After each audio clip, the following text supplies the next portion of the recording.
दिल्ली की मुख्यमंत्री रेखा गुप्ता ने एलएनजेपी अस्पताल का दौरा कर निरीक्षण किया। उनके साथ अस्पताल के चिकित्सा निदेशक डॉक्टर सुरेश कुमार भी मौजूद रहे। दिल्ली की मुख्यमंत्री रेखा गुप्ता ने कहा कि ये पूरा गोदाम पूरी तरह से भरा है। यहाँ 166 वेंटिलेटर और 36,000 पीपीई किट पड़ी है। ये एक अस्पताल की बात नहीं बल्कि कई अस्पतालों का हाल है। दिल्ली सरकार के अस्पताल और यहाँ का स्वास्थ्य विभाग बीमार है। जो लोग चिल्ला रहे हैं कि 2500 रुपए दीजिए, वे पहले ये देखें कि वे दिल्ली को किस हाल में छोड़ कर गए। यानी आम आदमी पार्टी पर निशाना साधा गया। तो इतना कह सकती हूँ कि बर्बादे गुलिस्तां करने को एक ही उल्लू काफी था। वहाँ तो हर शाख पे उल्लू बैठा था, अंजामे गुलिस्तां क्या हो सकता है। मतलब कि इतना बड़ा अस्पताल जहाँ पे रोजाना एमडी साहब कितने पेशेंट रोजाना हैंडल करते हो? ओपीडी जहाँ 7 से 8 हजार है, एडमिशन जहाँ हजारों में होता है, एक भी एमआरआई इस अस्पताल में नहीं है। Not even a single MRI, एक भी एमआरआई।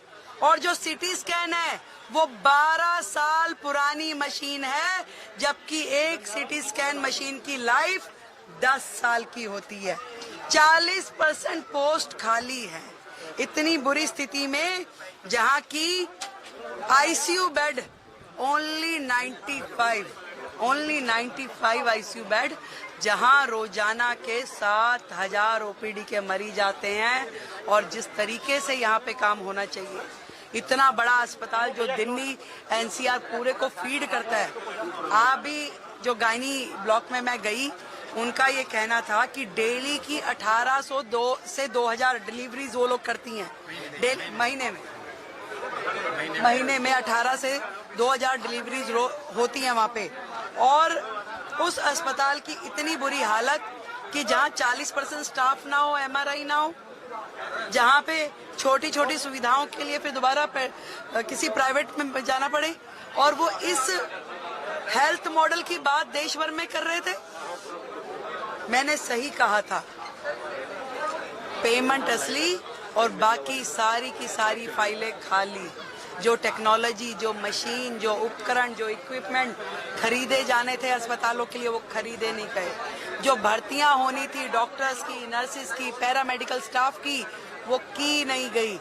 सब कुछ अपने तरीके से उन्होंने अपने ही नियम कायदे कानून बना के किए। हाई कोर्ट की बार बार फटकार पड़ी, परंतु उन्होंने किया नहीं। आयुष्मान योजना जो प्रधानमंत्री जी ने पूरे देश को दी, उन्होंने अपने यहाँ लागू नहीं होने दी, जबकि हाई कोर्ट ने भी डायरेक्शन दिया कि ये योजना आने से दिल्ली के लोगों का फायदा होगा, परंतु माननीय केजरीवाल ने उन्हें आने नहीं दिया। अफसोस है, तकलीफ है, दुख है अस्पतालों की ऐसी स्थिति देख करके, जहाँ पे कोविड के समय में जो अस्पताल शुरू किए गए, सेमी परमानेंट स्ट्रक्चर जो शुरू किए गए, जिसके ऊपर उन्होंने करोड़ों रुपए खर्च कर दिए, आज वो बुरी हालत में अनकंस्ट्रक्टेड, कोई 30% पे, कोई 20% पे, कोई 50% पे, कोई 70% पे पड़ा है। और जो कि इतने अनप्लान्ड तरीके से हुए थे, जिसमें एक भी फैसिलिटी जो अस्पताल में होनी चाहिए वो है ही नहीं। ना कोई नर्सिंग स्टेशन, ना कोई डॉक्टर के लिए प्लेटफॉर्म, ना वहाँ पे कोई एडमिनिस्ट्रेटिव ब्लॉक है, ना वहाँ पे टॉयलेट्स हैं। किसी भी तरह का कोई भी फैसिलिटी उस बिल्डिंग में नहीं बनाई गई, प्लान नहीं की गई। और आज वो केवल हॉल के पोटा केबिन बने हुए हैं, जिसपे 1200 करोड़ से ज्यादा उन्होंने पैसे खर्च दिए। और आज की डेट में ये नहीं समझ में आता कि इन प्रॉपर्टीज को तोड़ा